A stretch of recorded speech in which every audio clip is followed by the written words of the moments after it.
आता आपण बघणार आहोत पंतप्रधान. राष्ट्रपती बघितलं, उपराष्ट्रपती बघितलं, उपराष्ट्रपतीच्या नंतर पंतप्रधान.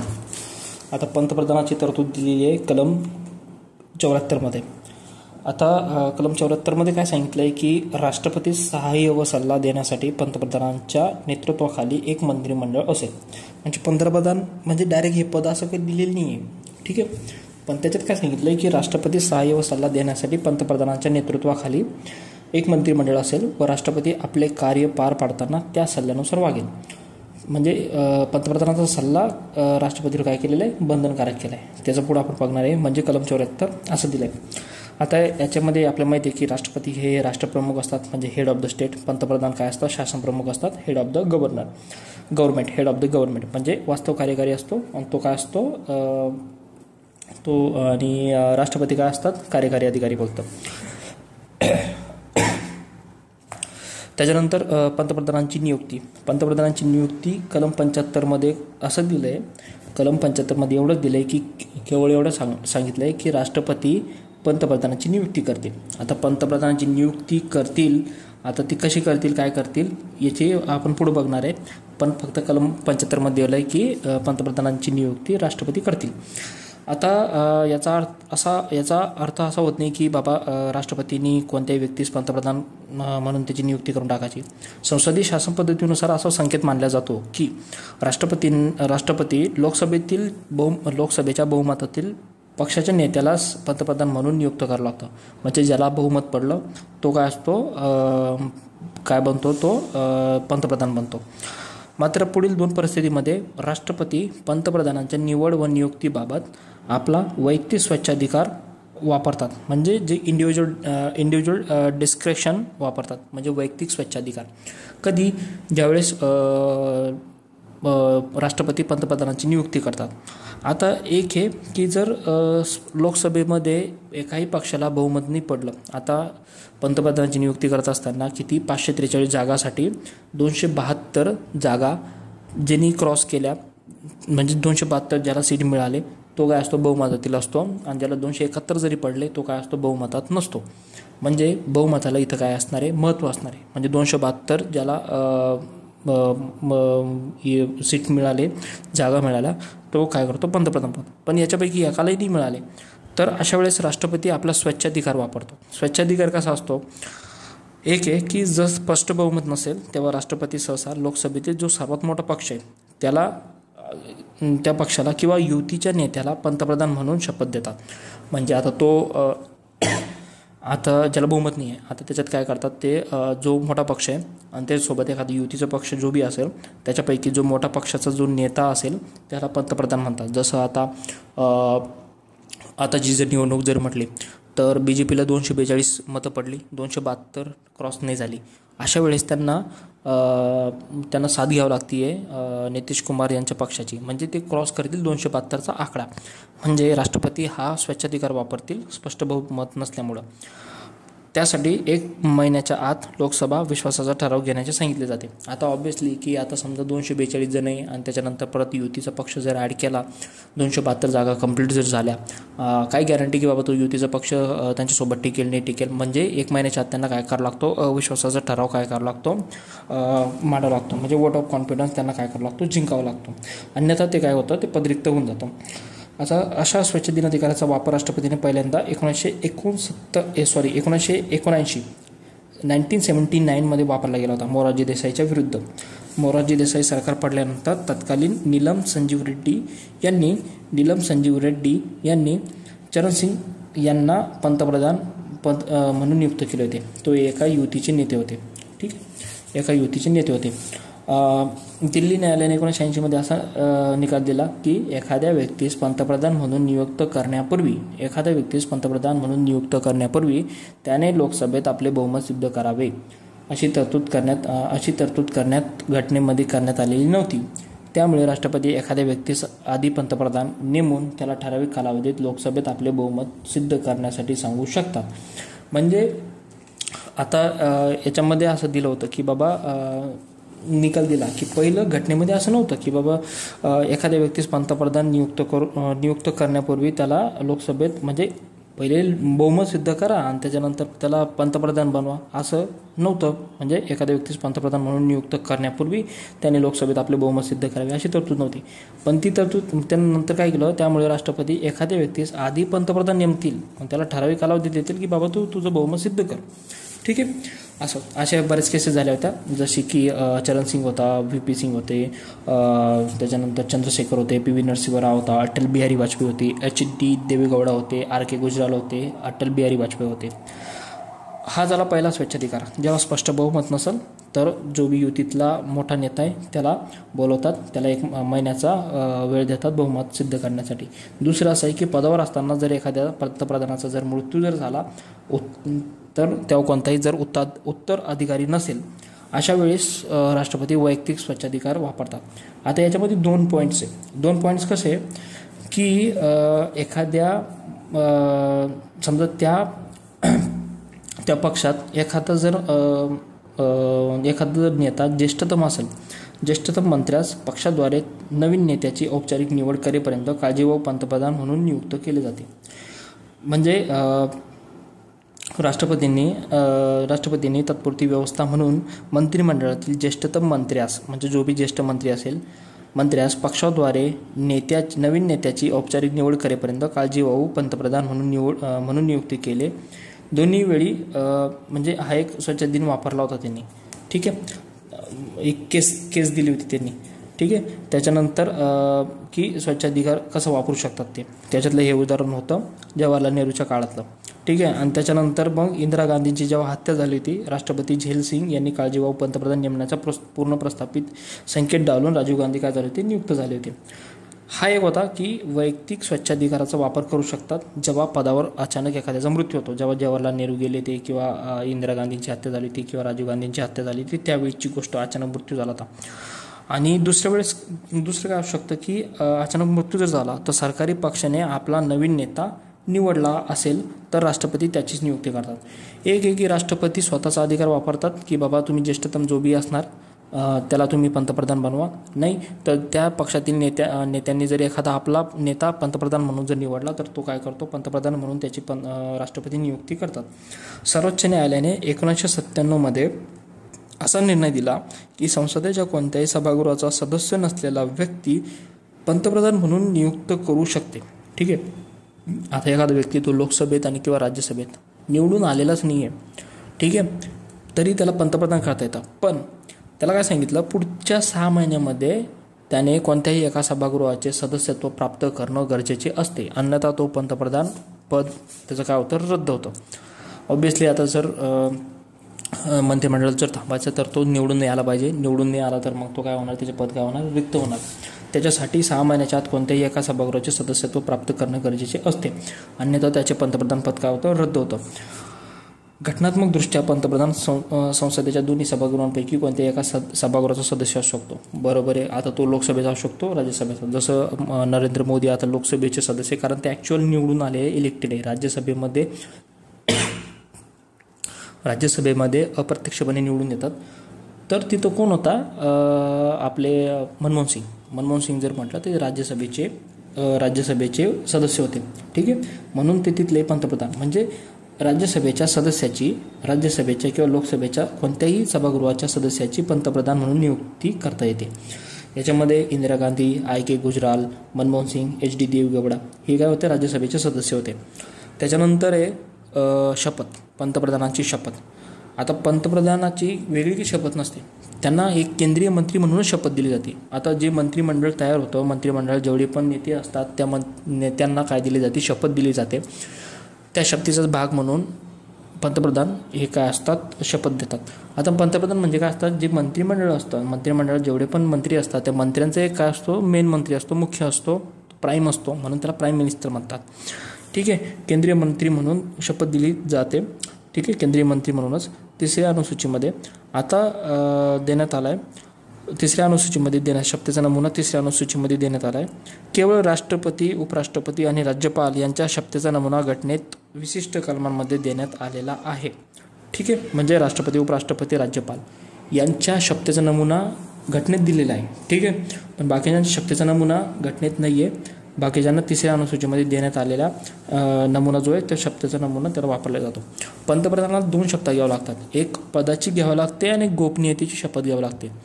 आता राष्ट्रपती, उपराष्ट्रपती असेल किंवा राज्यपाल असेल यांना एक शपथ घ्यावी लागते. पण पंतप्रधान आणि मुख्यमंत्री यांना 2 शपथ घ्याव्या लागतात. एक पदाची आणि गोपनीयतेची.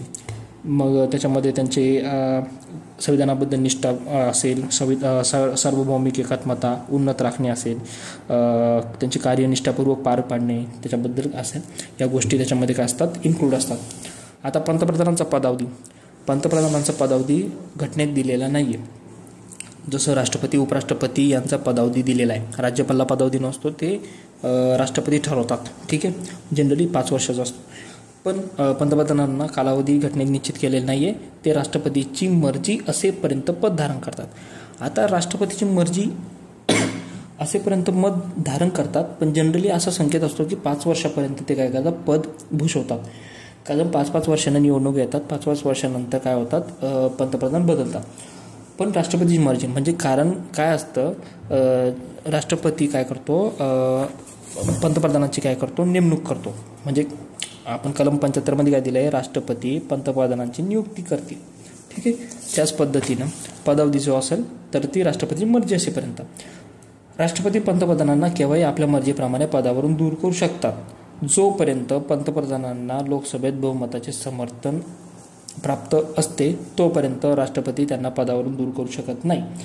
म्हणजे राष्ट्रपती पंतप्रधानांना कधी काढू शकतं पदावरून, कारण ते राष्ट्रपतीच्या मर्जीने पद धारण करतात. म्हणजे राष्ट्रपतीची मर्जी असेपर्यंत पद धारण करतात, मर्जी असेपर्यंत. ठीक आहे, पण ते केव्हाही त्यांना पदावरून काढू शकतात.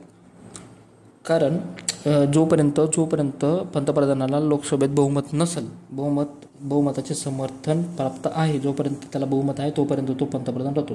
जेव्हा त्याचं बहुमत गेलं तेव्हा तो काय करतो, पडून जातो. म्हणजे असं पदावधी त्याचा जनरली 5 वर्षाचा कालावधी असतो. नाही तर त्याचा कालावधी दिलेला नाही आहे. ते राष्ट्रपतीच्या मर्जी असेपर्यंत पद धारण करतात असं लिहायचं. म्हणजे पंतप्रधानाने जर लोकसभेत समर्थन गमावलं त्याला राजीनामा द्यावा लागतो. पगार व भत्ते संसदीय कायद्यानुसार त्याला पगार व भत्ते दिले जातो. पगार व भत्ते दिले जातात. पंतप्रधानांना सध्या किती 50,000 रुपये प्रतिमाह पगार आहे. किती 50,000. त्याच्यानंतर पंतप्रधानाचे अधिकार. आता अधिकार जर म्हटलं तर मंत्रिमंडळाबाबत, कारण मंत्रिमंडळाचा जो मंत्री असतो, प्राईम असतो, मंत्रिमंडळाबद्दल असेल तर त्याच्याबद्दल काय कार्य असणार आहे की केंद्रीय मंत्रिमंडळातील इतर मंत्री राष्ट्रपतींकडून पंतप्रधानांच्या सल्ल्यानुसार नियुक्त केले जातात. आता कलम 74 काय दिलं होतं की राष्ट्रपतीस सहाय्य व सल्ला देण्यासाठी पंतप्रधानांच्या नेतृत्वाखाली एक मंत्रिमंडळ असेल. कलम 74. कलम 75 त्याची नियुक्ती असते की राष्ट्रपती पंतप्रधानांची नियुक्ती करतील. कलम 74 असं दिलं. तर मग काय असतं की पंतप्रधान काय करतो, राष्ट्रपतीला सल्ला देतो की बाबा हे एवढे मंत्री आहे, एवढे मंत्री आहेत, त्यांना केंद्रीय मंत्रिमंडळात नियुक्त केले पाहिजे. मग त्यानुसार राष्ट्रपती काय करतो, त्यांची नियुक्ती मंत्रिमंडळात करतो. ठीक आहे, मंत्री म्हणून त्यांची नावाची शिफारस त्यांच्या मंत्री म्हणून त्यांना कोण करतो नेमणूक, राष्ट्रपती. पण त्यांच्या नावाची शिफारस कोण देतो, पंतप्रधान. म्हणजे राष्ट्रपती पंतप्रधानाच्या सल्ल्यानुसार वागतो. पंतप्रधान मंत्र्यांमध्ये खाते वाटप तसेच आवश्यकतेनुसार त्याच्यामध्ये बदल करतात. ठीक आहे, पंतप्रधान एखाद्या मंत्र्याला राजीनामा देण्यास सांगतात. त्यानं जर राजीनामा नाही दिला तर ते राष्ट्रपतींना त्या व्यक्तीला राजीनामा देण्यास सल्ला देतात. ठीक आहे, एवढं लक्षात ठेवायचं, सल्ला देतात. सल्ल्याशिवाय काहीच नाही आहे. पंतप्रधान मंत्रिमंडळाच्या सभांचे जेवढी मंत्रिमंडळाचे जेवढी बी सभा असतात त्याचे अध्यक्षस्थान भूषवतात. सर्व मंत्र्यांना मार्गदर्शन करतात. त्याच्यानंतर जर त्यांनी राजीनामा दिला तर सगळ्या मंत्रिमंडळाचा राजीनामा, म्हणजे सगळ्यांनी राजीनामा द्यायची गरज नाही. पंतप्रधानाला राजीनामा दिला म्हणजे सगळ्या मंत्रिमंडळाचा काय असतो, राजीनामा असतो. पंतप्रधानाचा राजीनामा किंवा मृत्यूमुळे मंत्रिमंडळ आपोआप काय होतं, विसर्जित होतं. आता समजा मुख्यमंत्री प्रधानमंत्री जर गेला तर त्याचं विसर्जित होतं व राजकीय खंड काय होते, पोकळी निर्माण होते. या उलट इतर मंत्र्यांचा राजीनामा किंवा मृत्यूमुळे केवळ पद रिक्त होते, जे पंतप्रधान दुसऱ्या व्यक्तीच्या नियुक्तीने भरू शकतात. म्हणजे काय होतं, पंतप्रधान मंत्रिमंडळाचे प्रमुख असल्याने पंतप्रधानांनी राजीनामा दिल्यास किंवा त्यांचा मृत्यू झाल्यास मंत्रिमंडळ कार्य करू शकत नाही. दुसऱ्या भाषेत जर म्हटलं आपण, पंतप्रधानांचा राजीनामा किंवा मृत्यूमुळे मंत्रिमंडळ आपोआप विसर्जित होऊन राजकीय खंडन पोकळी निर्माण होते. याउलट इतर मंत्र्यांच्या राजीनामा किंवा मृत्यूमुळे, इतर मंत्री किंवा राजीनामा मृत्यूमुळे त्यांची केवळ पद रिक्त होते. समजा आता नरेंद्र मोदी जर मेला किंवा त्यांना राजीनामा दिला तर सगळं मंत्रिमंडळ बरखास्त होऊन जातं. आणि जर त्या ठिकाणी जर नितीन गडकरी गेला, राजनाथ सिंग जर गेला, तर तेवढी पोकळी, तेवढंच पद जातं, त्याच्या जागी दुसरा आणला जातो, असं आहे. ठीक आहे, म्हणजे प्राईम मिनिस्टर असतो तो सेम तसंच कंडिशन आहे मुख्यमंत्र्याच्या बाबतीत. राष्ट्रपतींच्या संदर्भात जर म्हटलं, ठीक आहे, आता जे बघितलं ते पंतप्रधानांच्या बाबतीत. राष्ट्रपतीच्या संदर्भात म्हटलं, पंतप्रधान हे राष्ट्रपती व मंत्रिमंडळ यामधील संपर्काचे प्रमुख माध्यम आहे. कलम 78 काय दिलं आहे, पंतप्रधानांची पुढील कर्तव्य दिलेली आहे. कलम 78 पंतप्रधानांची कर्तव्य, कलम 78 पंतप्रधानांची कर्तव्य आपलं विचारू शकतात. याच्यात प्रश्न येतो, कलम 78 पंतप्रधानांची कर्तव्य. कलम 78 पंतप्रधानांची काय दिलेली कर्तव्य. संघराज्याच्या कारभाराच्या प्रशासनाची संबंधित मंत्रिमंडळाचे सर्व निर्णय व विधिविधानाने सर्व प्रस्ताव राष्ट्रपतींना कळवणे. ठीक आहे, संघराज्याच्या कारभाराचे प्रशासन व विधी म्हणजे राष्ट्रपती, म्हणजे पंतप्रधानांचं काय काम आहे राष्ट्रपतीच्या संदर्भात ते आहे. म्हणजे संघराज्याचा कारभार जो बी प्रशासन चालतं त्याचा जो प्रस्ताव असतो तो राष्ट्रपती मागवतील ती माहिती पुरवणे. ज्या बाबीत मंत्र्यांनी निर्णय जर घेतला पण मंत्रिमंडळाने ज्याचा विचार केला नाही अशी कोणती बाब राष्ट्रपतींनी आवश्यक केल्यास मंत्रिमंडळाच्या विचारार्थ सादर करणे. पंतप्रधान राष्ट्रपतींना पुढील अधिकाऱ्यांच्या नियुक्तीसाठी सल्ला देतात. आता आपण मागच्या राष्ट्रपतीच्या याच्यात पाहिलं की राष्ट्रपती महान्यायवाद्याला, महालेखापालाला, लोकसेवा आयोगाचे अध्यक्ष असतात, अन्य निवडणूक आयुक्त असतात, वित्त आयोगाचे अध्यक्ष असतात, सदस्य असतात, यांची निवडणूक करतात. That is correct. पण त्यांना सल्ला दिलेला असतो. त्यांना सल्ला कोण देतं, पंतप्रधान. संसदेच्या संदर्भात जर म्हटलं बघितलं पहिलं पंतप्रधानांच्या संदर्भात, म्हणजे पंतप्रधान जे काही निर्णय घेईल ते पंतप्रधान. राष्ट्रपतीच्या संदर्भात म्हणजे पहिलं जे बघितलं मंत्रिमंडळाच्या संदर्भात, म्हणजे मंत्रिमंडळाबद्दल काय करू शकतो, मंत्र्यांबद्दल काय करू शकतो. दुसरं राष्ट्रपतीबद्दल सल्ला देतो, हे करतो ते करतो. त्याच्यानंतर संसदेच्या संदर्भात पंतप्रधान राष्ट्रपतींना संसदेच्या अधिवेशने बोलवणे, स्थगित करणे याबाबत सल्ला देतात. आपण आता बघितलं की संसदेचे अधिवेशने बोलवणे कोणाकडं असतं, राष्ट्रपतीकडे असतं. पहिलं अभिभाषण करण्याचं काम कोणाकडे असतो, राष्ट्रपतीकडे असतं. ते स्थगित करण्याचं काम कोणाकडे असतो, राष्ट्रपतीकडे असतं. पण त्याला सल्ला दिलाच असतो पंतप्रधानांचा. पंतप्रधान राष्ट्रपतींना केव्हाही लोकसभा विसर्जित करण्याचा सल्ला देतात. आता लोकसभा जर विसर्जित करणे याचा अर्थ कोणाचा राजीनामा असतो, पंतप्रधानांचा राजीनामा असतो. म्हणजे ते काय करतात, सल्ला देतात आणि त्याची अंमलबजावणी म्हणजे राष्ट्रपती लोकसभा विसर्जित करू शकतात, पण त्याला सल्ला दिलेला असतो. पंतप्रधान संसदेत सरकारी धोरणांची घोषणा करतात. सरकारी धोरणांची जे असतात त्यांची घोषणा करणं कोणाचं काम आहे, पंतप्रधानाचं. संसदेत चालणाऱ्या चर्चेत योग्य वेळी हस्तक्षेप करून शासनाची बाजू मांडता येते. आता इतर अधिकारांनी कार्य काय आहे, संसद आयोग असतात किंवा परिषदा असतात, त्यांचे अध्यक्ष म्हणून कार्य करतात. परकीय धोरणास काय करतात, आकार देतात. केंद्र शासनाचे प्रमुख प्रवक्ता असतात. विविध राज्यातील लोकांना भेटतात, तिथलं नेतृत्व करतात, राजकीय प्रमुख म्हणून कार्य करतात. ठीक आहे, असं. आता डॉक्टर बाबासाहेब आंबेडकर यांच्या मते भारताच्या राष्ट्रपतींची नव्हे तर पंतप्रधानांची तुलना अमेरिकन राष्ट्रपतींशी केलेली योग्य. आता कसं होईल, ॲक्च्युअल काम करणारं कोण आहे, पंतप्रधान. आणि तो काय असतो, पंतप्रधान. आणि अमेरिकेमध्ये राष्ट्राध्यक्ष जो असतो तो काय असतो, तिथला तो ॲक्च्युअल काम करणार असतो. म्हणजे इथला राष्ट्रपती तिथला राष्ट्रपती तो नसतो, त्यांच्या कामामध्ये वेगवेगळे. ठीक आहे, असं. आता याच्या भूमिकेचे वर्णन केलेले लोकांनी तर लॉर्ड मॉर्ले काय म्हणतो, सामान्यांमधील पहिला. सामान्यांमधील म्हणजे त्यानं काय सांगितलं इंग्लिशमध्ये, प्रायमस इंटर पॅरस म्हणजे फर्स्ट अमंग इक्वल. प्रायमस म्हणजे प्रायमस असतो सामान्यांमधील पहिला. प्रायमस इंटर पॅरस फर्स्ट अमंग इक्वल्स. त्याच्यानंतर दुसरा सर विल्यम हार्कोट म्हणजे गौण ताऱ्यांमधील चंद्र म्हणजे इंटरस्टेलस. लुना मिनस दॅट इज म्हणजे a moon among lesser stars. Sir William Harcourt गौण ताऱ्यांमधील चंद्र, a moon among lesser stars. Jenning, आता तो जेनिंग वेगळा, हा जेनिंग हा जेनिंग्स काय म्हणतो, ग्रह ज्याच्या भोवती फिरतात असा सूर्य, तो इओर जेनिंग आहे. इओर जेनिंग म्हणजे त्यानं काय सांगितलं, इओर जेनिंगनं काय सांगितलं होतं इओर जेनिंगची काय होतं की त्याच्याबद्दल आपण काय झालं मागच्या प्रकरणामध्ये बघितलं की ते इओर जेनिंगचं मोठं कार्य होतं. सॉरी, ते मला काही लक्षात नाही. त्याच्यानंतर जेनिंग्सचं काय म्हणणं आहे, ग्रह ज्याच्या भोवती फिरतात असा सूर्य म्हणजे a sun around which planet revolves. Munro काय म्हणतो, शासन संस्थेच्या जहाजाचा कॅप्टन म्हणजे the captain of the ship of the state. आणि रॅम्से मुनियर काय म्हणतो, the steersman of steering wheel of the ship of the state. Ramsay Muir the steersman of steering wheel of the ship of the state. Munro शासन संस्थेच्या जहाजाचे captain, the captain of the ship of the state. Jennings ग्रह ज्याच्या भोवती फिरतात असा सूर्य, a sun around which planets revolves.